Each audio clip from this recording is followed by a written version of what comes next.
새로울 신, 매울 신, 무엇보다 믿을 신, 뉴스 신세계 헬마우스 임경빈 작가 오셨습니다. 어서 오세요. 안녕하세요. 네. 자, 오늘 무척 더웠습니다. 괜찮으셨어요? 거의 뭐 한여름을 방불케 하는 더위여가지고요. 예. 올해 얼마나 더우려고 이러나 좀 걱정이 됩니다. 그러게요. 수요일 날 뭐 비가 온 후에는 뭐 평년 기온을 되찾는다 이런 얘기도 있는데 어쨌든 오늘 하루 갑작스러운 더위에 고생들 많으셨습니다. 뭔가 이렇게 좀 이 더위를 더욱 배가시키는 좀 답답한 뉴스들이 오늘도 많습니다. 특히 수능 킬러 문항에 대해서 윤석열 대통령이 약자인 우리 아이들 갖고 장난치는 거다. 9월 모평, 9월 구모라고 흔히 얘기하죠. 네. 여기서 킬러 문항 다 배제할 것이다 라고 하면서 또 사임하고 책임지고 사과하고 이런 일들이 어제 오늘 계속 이어졌습니다. 그 수험생들과 학부모들한테는 더위를 부채질하는 소식이라고 말씀을 드릴 수밖에 없을 것 같은데 윤석열 대통령 말 수능 출제 경향 논란 이게 이제 교육 현장에서 혼란이 커지니까 오늘 일단 교육부하고 여당이 당정 협의회를 열고 수습에 나섰습니다. 그리고 이제 대통령실에서도 주말 동안 거치면서 주로 나왔던 메시지가 이런 거였습니다. 교육부 장관이 대통령의 메시지를 잘못 전달했다. 교육부의 지시 불이행 그리고 한국교육과정평가원의 지시 불이행으로 문제가 생긴 것이다. 라는 이야기가 주로 나왔고요. 그러면서 초고난도 문항을 뜻하는 킬러 문항 배제로 방향을 좀 전환하는 그런 모습이 펼쳐졌습니다. 오늘 오전에 대통령실 관계자의 메시지가 이랬습니다. 윤석열 대통령이 최근에 참모들한테 이 소위 말하는 킬러 문항과 관련해가지고 수십만 명의 학생들을 대상으로 한 부적절하고 불공정한 행태다. 이렇게 지적을 하면서 약자인 우리 아이들을 가지고 장난치는 것이다. 이런 비판으로까지 나아갔습니다. 그러니까 이제 킬러 문항을 만들었던 것 자체가 학생들에 대한 불공정이다라는 이야기가 되는 건데요. 공교육 과정을 통해서 풀기 어려운 이 초고난이도 문항을 만드는 바람에 결국 사교육에 의존할 수밖에 없는 구조가 만들어졌다. 이런 분석을 지금 대통령실이 하고 있는 겁니다. 당장 말씀하셨던 것처럼 9월에 있는 모의평가, 모의고사에서 킬러 문항을 제외시키고요. 그렇게 되면 아마도 수능에서도 이 기조가 이어질 것이다 라는 시그널을 명확하게 주겠다는 겁니다.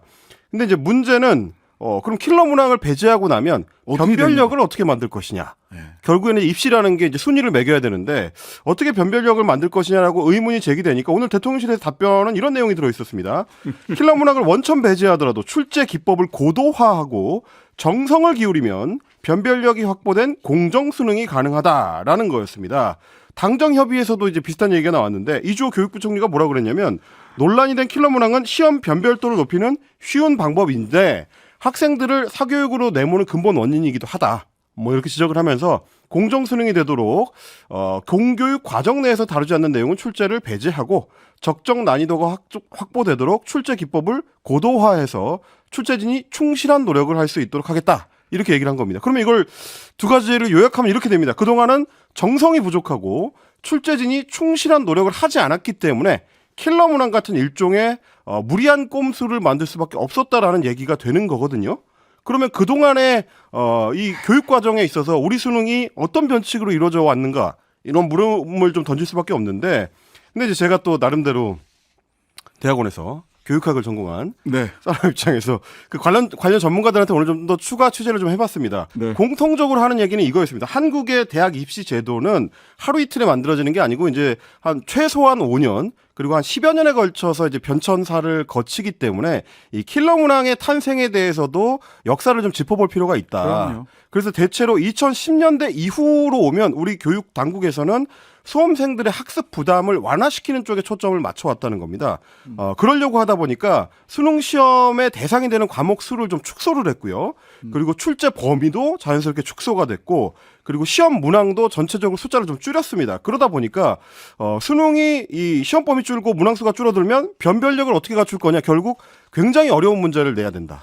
틀릴 수밖에 없는 문제를 내야 된다라고 해서 킬러 문항이 필요하게 됐다는 겁니다. 이거는 그동안의 수능 정책 방향에 맞춰서 자연스럽게 태어나게 된 거지 이게 무슨 사교육 시장을 키우기 위해서 카르텔의 결과로 만들어진 게 아니다라는 게 오늘 제가 취재한 교육 전문가들의 이제 공통적인 얘기였고요.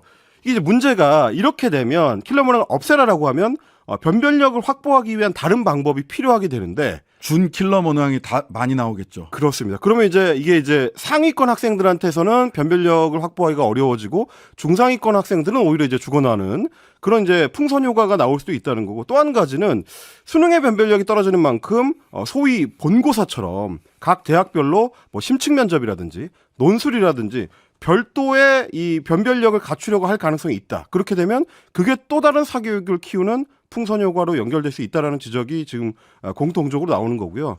결국에는 이 문제를 해결하기 위해서는 수능이라는 시스템을 아예 재정비를 하거나 그래서 제도 해킹을 못하도록 막거나 아니면 뭐 정시 수시 비중을 조정한다든지 혹은 지금 이제 입시 시스템이라는 게 의대하고 스카이에서부터 이제 쭉 줄을 세우는 방식으로 돼 있으니까 이 입시 시스템을 바꾸거나 어떤 근본적인 개혁이 필요한 건데 단순히 수능 5개월 앞두고 킬러 문항을 없애서 난이도를 낮춰라라고 해버리면 현장의 혼란만 커질 수 있다라는 게 오늘 공통적인 지적이었습니다.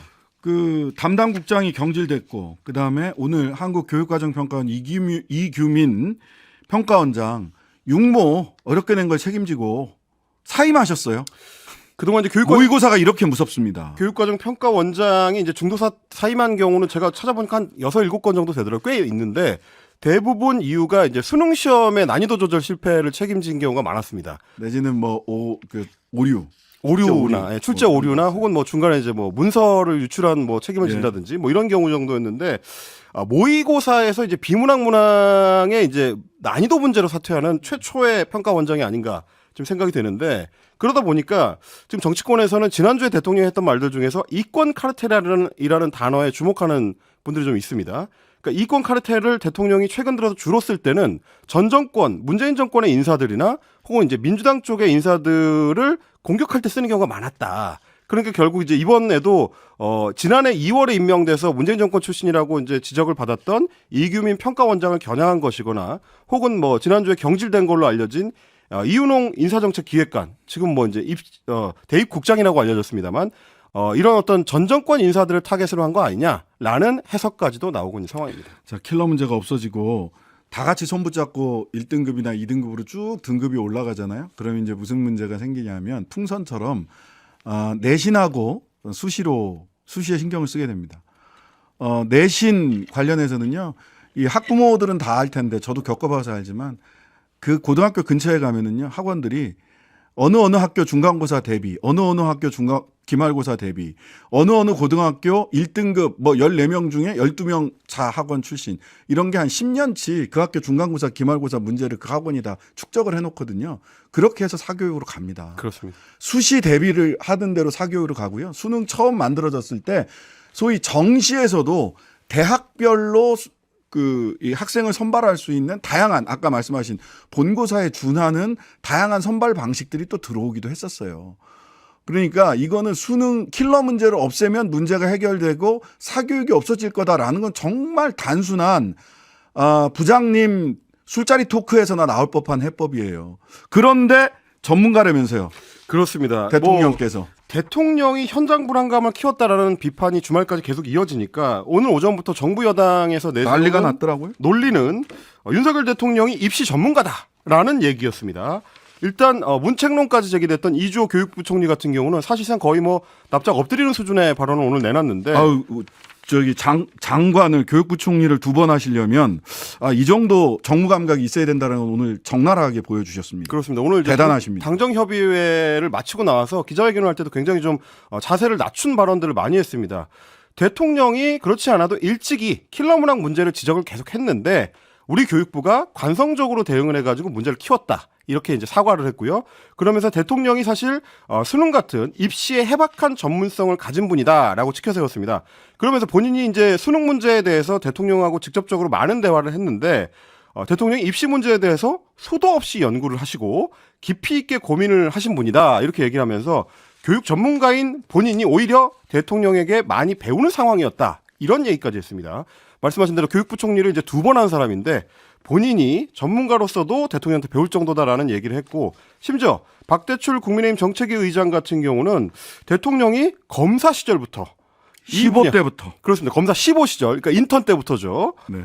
이 분야에 있어서 전문가였다고 직접적으로 추켜서였습니다. 말씀 들어보시겠습니다.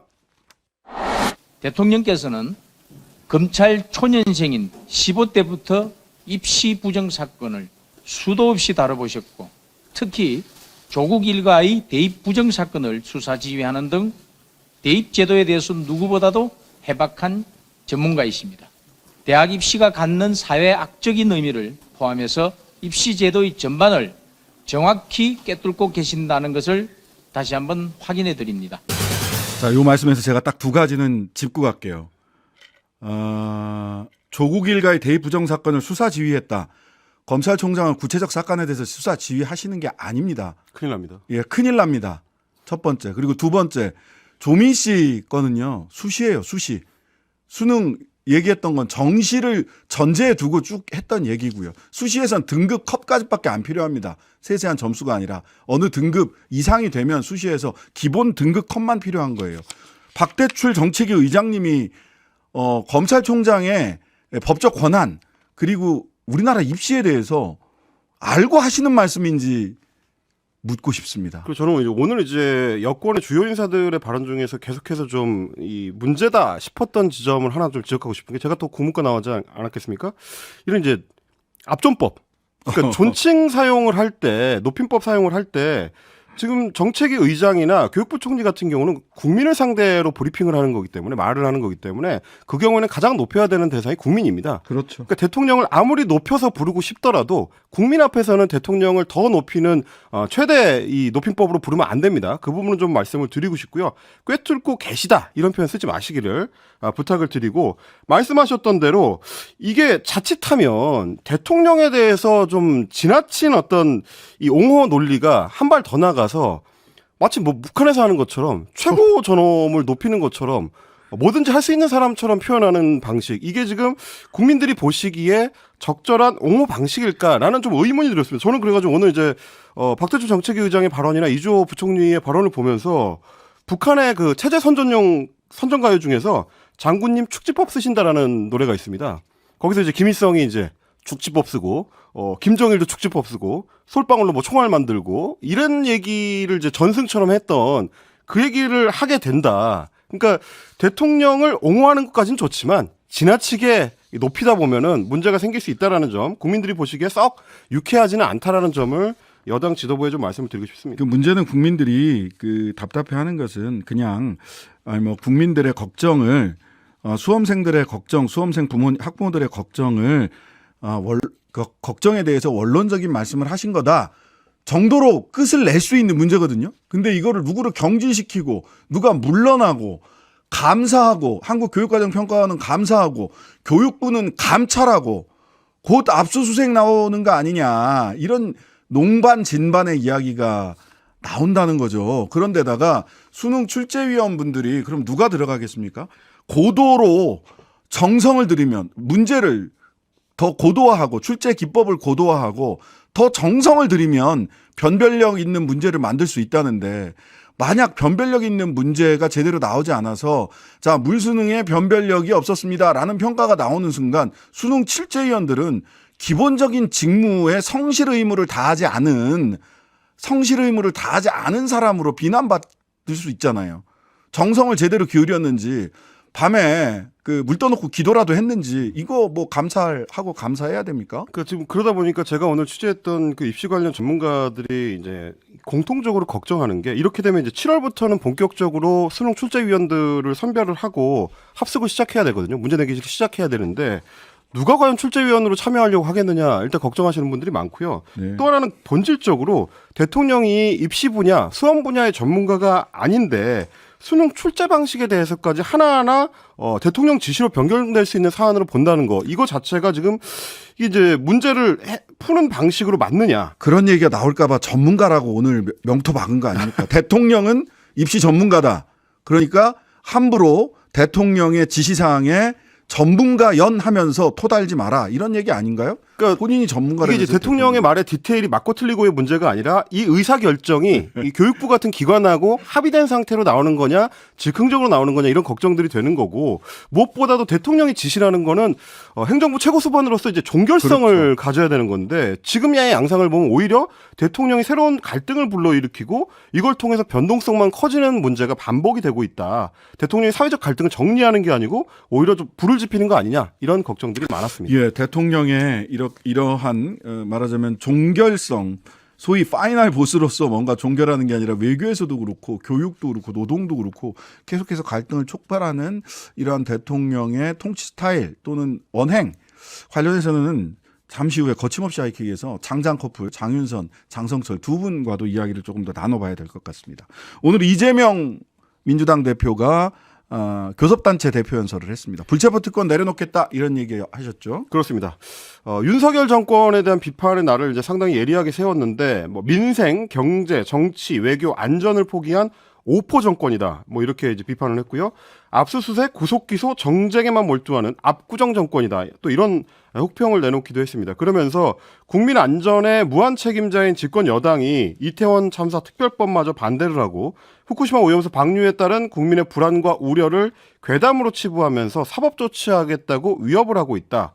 이런 비판을 내놨고요. 그러면서 후쿠시마 오염수 관련한 그 야당의 자체 해법으로 일본에서 비용이 문제라고 한다면 방류를 반대하는 국제사회와 함께 보관 비용을 지원하는 것도 고려해야 된다. 이런 해법을 내놓기도 했습니다. 그러면서 방탄 논란이 지속적으로 제기되어 온 자신의 이제 불체포 특권을 내려놓겠다라는 깜짝 발표를 하기도 했는데 이 대목은 직접 들어보시겠습니다. 저를 겨냥해서 300번도 넘게 압수수색을 해온 검찰이 성남시와 경기도의 전 현직 공직자들을 투망식으로 전수조사하고 강도 높은 추가 압수수색을 계속하고 있습니다. 이재명을 다시 포트라인에 세우고 체포동의안으로 민주당의 갈등과 균열을 노리는 것인가 그렇게 생각합니다. 이제 그 빌미마저 주지 않겠습니다. 저를 향한 저들의 시도를 용인하지 않겠습니다. 저에 대한 정치 수사에 대해서 불체포 권리를 포기하겠습니다. 지금까지 그랬던 것처럼 소환한다면 10번 아니라 100번이라도 응하겠습니다. 구속영장을 청구하면 제 발로 출석해서 영장 실질 심사 받고 검찰의 무도함을 밝히겠습니다. 압수수색, 구속기소, 정쟁만 일삼는 무도한 압구정 정권의 그 실상을 국민들께 드러내겠습니다. 굉장히 소란스러운데요. 그만큼 이제 논쟁적인 주제를 던졌다고 할 수 있겠습니다. 일단 정치권에서는 내년 4월 총선을 앞두고 있는 상황이기 때문에 지도부의 리더십 논란은 물론이고 당에 지금 드리워진 도덕성 위기에서 절박한 탈출 인식을 이제 보여준 것이다라는 풀이가 나오고요. 조만간에 이제 본격 출범을 하게 될 민주당의 혁신기구에 힘을 실어주려는 포석이다. 뭐 이런 평가도 있습니다.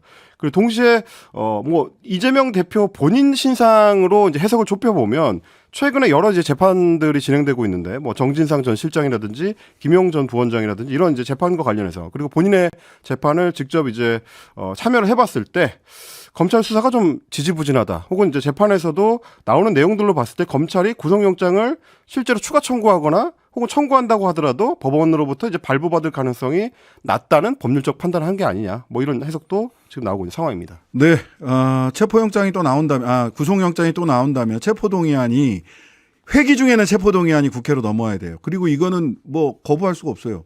그러니까 당론으로 가결해라. 이렇게 하기 전에는. 그러면 어떻게 하면 되냐면 이재명 대표의 이 선언을 진지하게 받아들인다면 혹시라도 영장 청구가 필요하다면 비회기 기간에 청구하면 돼요. 그러면 이재명 대표가 나가겠죠. 오늘 이렇게까지 얘기를 했기 때문에. 하지만 또 공교롭게도 꼭 회기 중에만 체포영장, 구속영장을 청구하고 체포동의안이 넘어온다. 그렇다면 그것은 지나치게 공교롭다. 이런 포인트도 한번 지켜보시면 될 것 같다. 나올지 안 나올지, 영장 청구를 할지 안 할지도 모르겠지만 나온다면, 청구를 한다면 그 시기 또 한번 지켜볼 일이다. 자, 황보승 의원 국민의힘 탈당했습니다. 그렇습니다. 그동안 불법 정치자금 수수 의혹으로 경찰 수사를 받았고 또 사생활 논란을 빚기도 했던 국민의힘 황보승희 의원이 오늘 선당 후사의 정신으로 국민의힘을 탈당하고 22대 총선에 불출마하겠다라고 밝혔습니다. 말씀드렸고 저희도 몇 번 소개를 해드렸습니다만은 21대 총선하고 지난 22년 지방선거 앞두고 공천 대가로 금품을 받았다는 의혹을 받아왔고요. 그리고 동거 중인 부동산 사업자가 이제 관용차를 함께 이용하고 의원실 보좌진들을 사적으로 부렸다라는 의혹도 받고 있었습니다. 그렇지 않아도 이제 어제 전 남편 조성화 씨 같은 경우는 뉴스타파와의 인터뷰를 통해서 불법 정치자금 수수 관련된 구체적인 정황들을 폭로하기도 했습니다. 상납받은 돈을 에코백에 담아서 수억 원 정도로 이제 집안 장롱 속에 보관했다라는 얘기도 나왔습니다. 네, 뉴스 신세계 지금까지 헬마우스 임경민 작가였습니다. 감사합니다. 고맙습니다. 하루 종일 기다려지는 진짜 시사. 평일 저녁 6시 5분 신장식의 뉴스 하이킥.